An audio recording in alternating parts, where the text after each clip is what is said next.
What is radical stewardship, and why should you adopt this philosophy in the way that you live your life and the way that you operate business?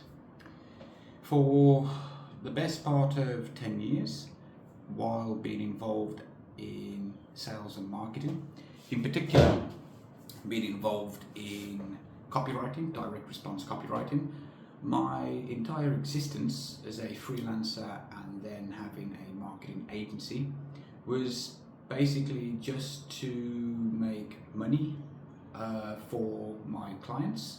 So I was able to justify a monthly retainer fee for my services. That was the only reason why I worked. It was the only reason why I helped clients, and everything I did was about making money. Well, my story of doing that ended in disaster because my marketing agency ultimately failed. It was a huge disaster in the end.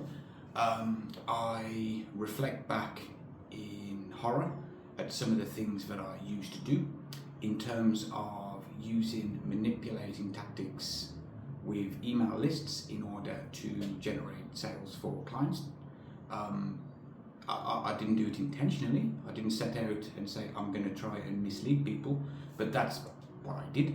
I would mislead clients unintentionally in order to position situations towards my favor to justify making that money.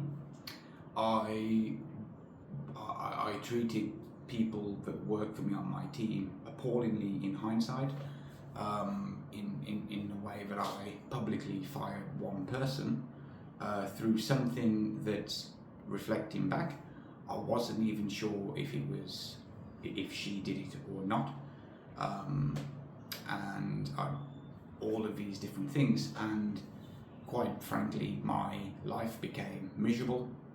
The lives of my wife and my son at the time, I only had one son at the time, became more miserable.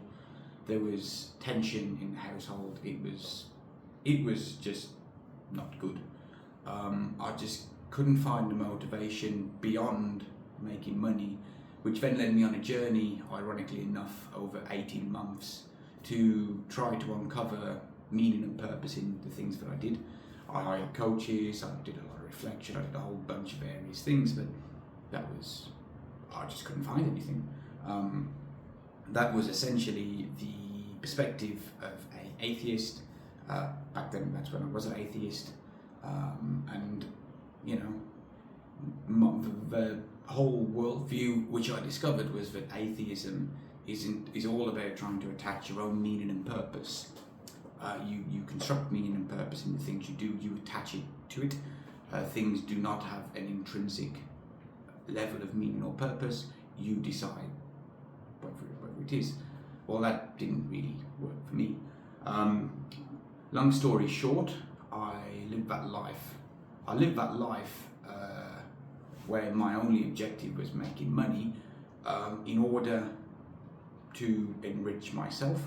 But if I'm being brutally honest, for 30 plus years of my life, I wanted money, I wanted an excess of money in order for other people to view me as being successful. I wanted people, my family, people that I know, to think I was successful, when in actual fact I was struggling a lot. And it was to satisfy my own ego. My only objective was making money, and it did not end well. My marketing business failed. I reached a point when enough was enough. Shut the agency, and then the worst thing about it all is that my business back then has come back with a big sting in its tail, because we have now been hit with a huge tax bill for the year 2024 as a result of, well, from my perspective with that situation, It was basically for following the advice of someone at the bank who helped us open the business account, and for following the advice of what the accountant told us, and for continuing to do what we did in the previous year, where we had no problem. But this year, that year, things changed, and in my view, this is what happens when your only objective is to make money at all costs.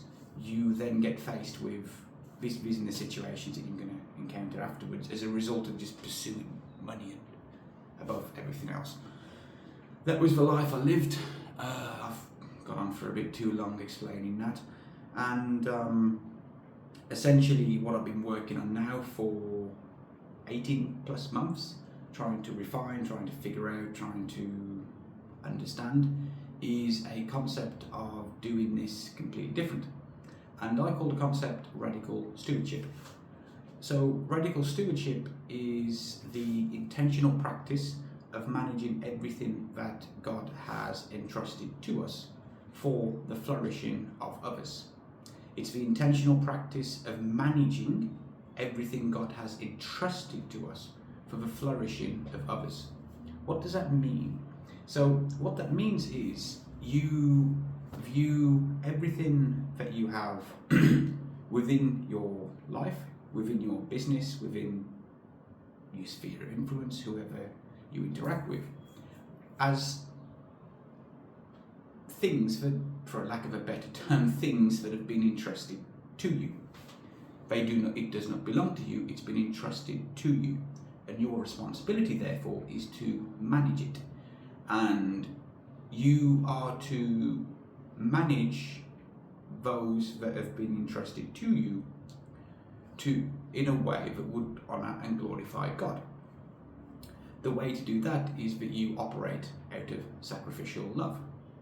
This means that you elevate the other person's needs above your own needs and desires. For example, it says in 1 John, I can't quote the exact verses, but it basically says that this is what love is. Jesus Christ sacrificed his life for his brothers and sisters, and that gives you an example of what the ultimate version of sacrificial love is. And by applying that mindset, philosophy and approach to business, it means that you view everything that you have in your business, everything that's been entrusted to you in your business, as a way to steward sacrificially in order to uplift and help others. And the reason why you want to do that is because, number one, that is what the Bible teaches us to do and how we can interact. And by applying this mindset and philosophy in the way that you do things, you are becoming aligned with the person who goes to church on Sunday and the person who shows up at work on Monday morning.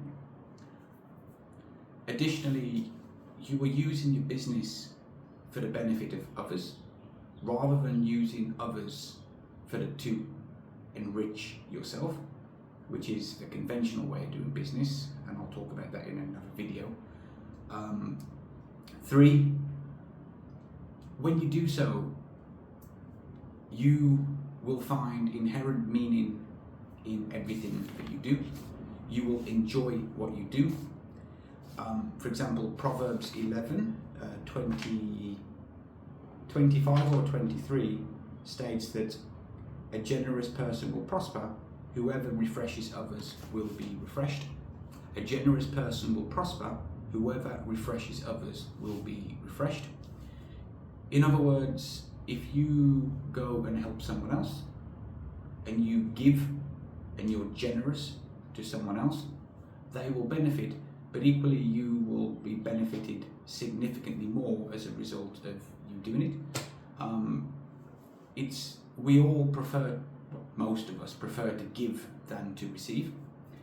If I were to ask you to reflect back at when you have received a gift or when you have given a gift, which one has more meaning and which one is a better memory for you? What is it? For me personally, I would reflect back The best gifts I have were when I have given people generously, and I have, well, in many ways, I've been in situations in the past, in the recent past, where I have been able to answer people's prayers through an act of generosity, and that is an enormous privilege to be chosen as the person to be able to do that, and also then to see the effects of what we have done as a result of the act of generosity.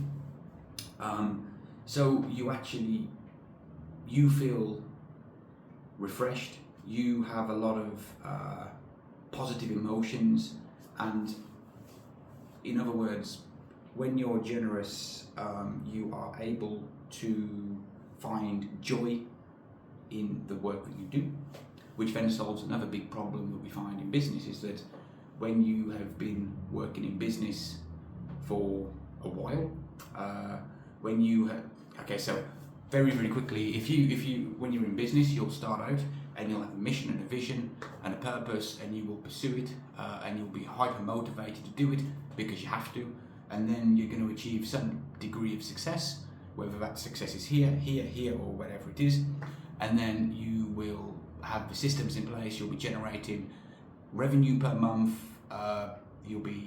things will reach a level of stability, you will get some level of comfort in what you do, and that's when things start to stagnate.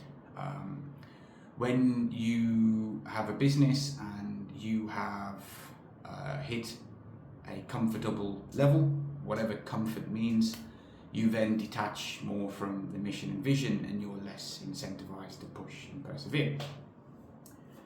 Over time, this results in you drifting further and further and further away from the initial mission, and you then lose joy in the business, and sometimes people grow to hate the business. I certainly grew to hate my marketing agency, which is why I closed it.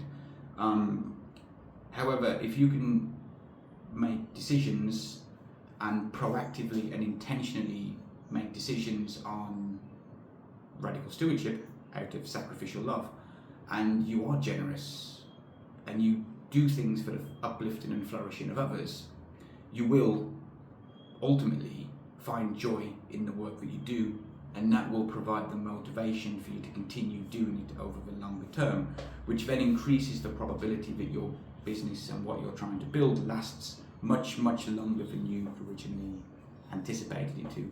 And perhaps if you're a parent out there, that you want to build a business that you can then pass over to your kids, and you can train your kids to work in the business if they want to, and then you can build something that outlasts you, which then aligns with your legacy as well. But the only way you can do this is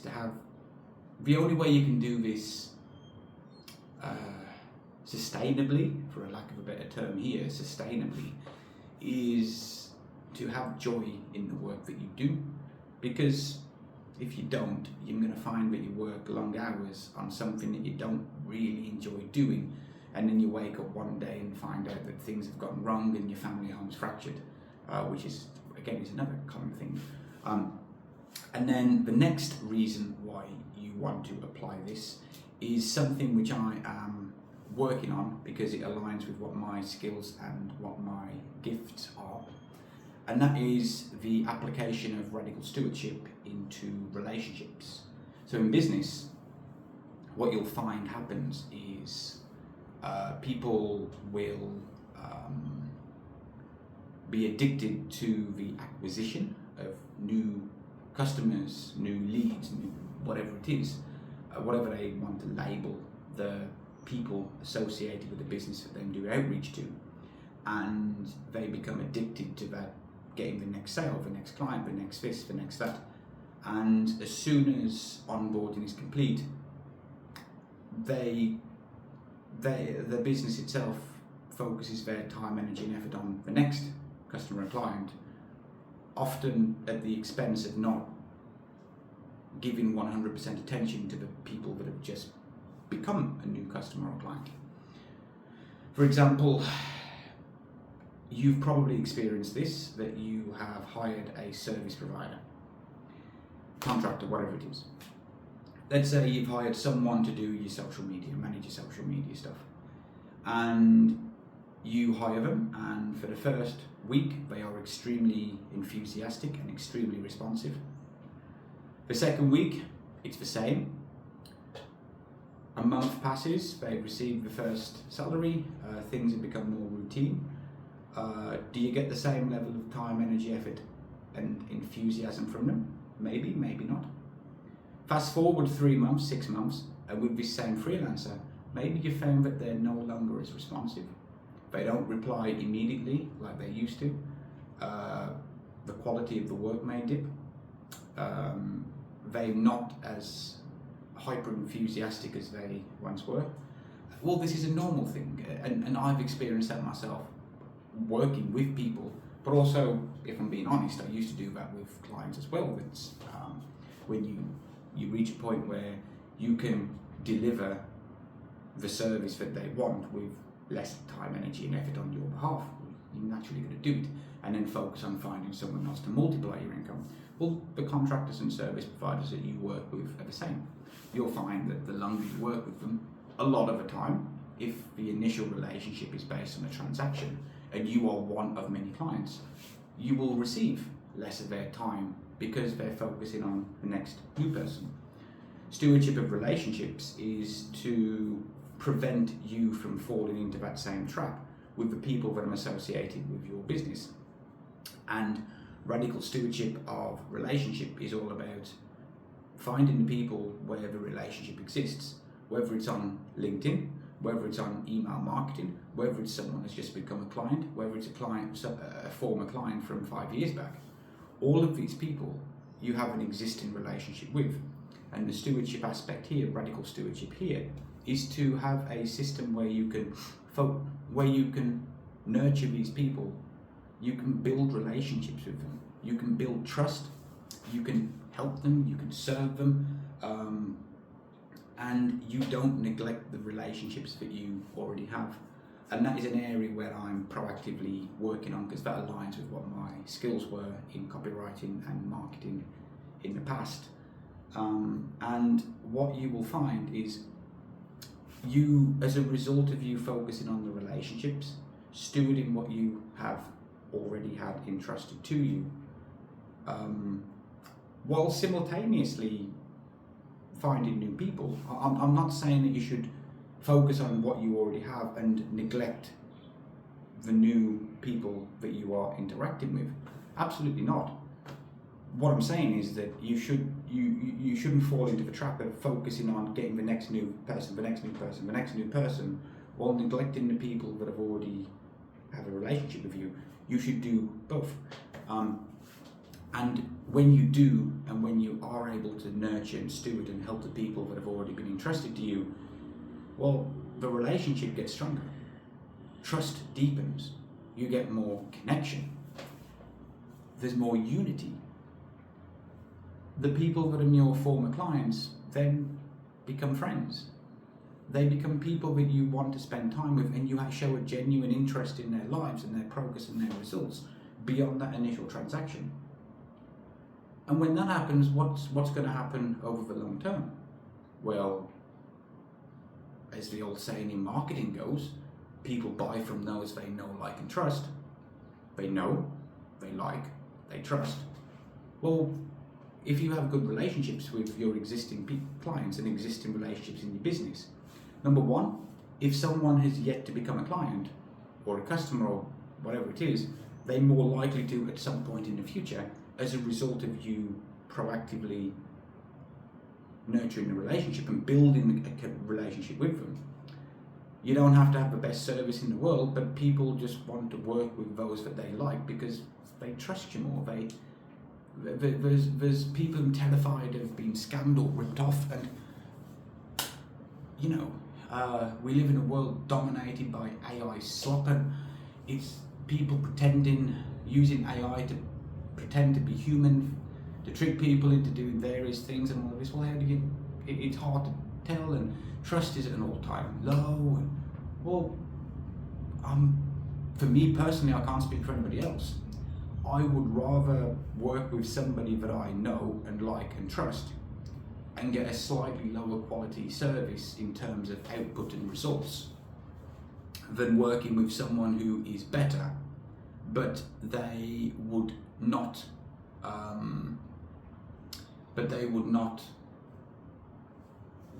that relationship doesn't exist, so to speak.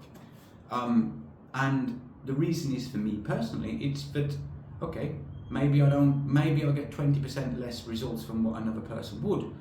However, I also have more confidence and trust that if things go wrong, I am going to get the support from the person that I already have that existing relationship with, because they have already demonstrated to me that they care, rather than they just do it for the transaction and just to get the revenue.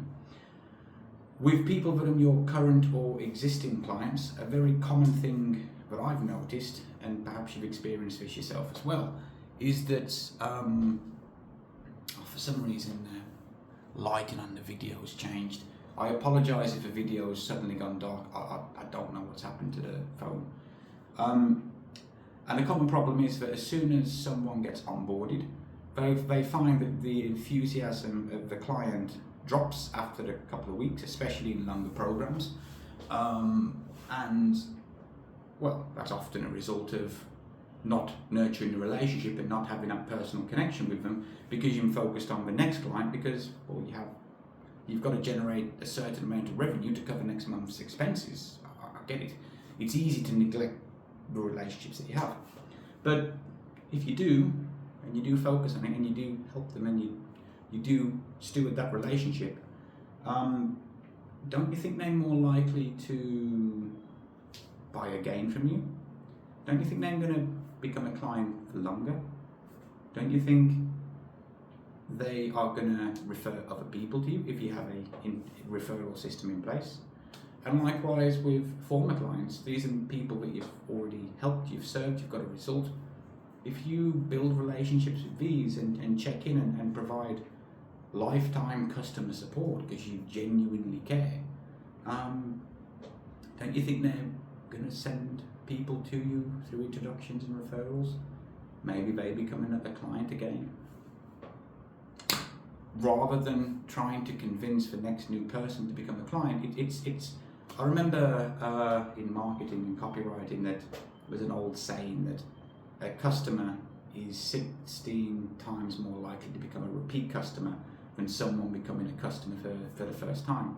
And so it kind of just makes sense in terms of commercial outcomes by nurturing the relationships that you've got, while simultaneously continuing getting new people in.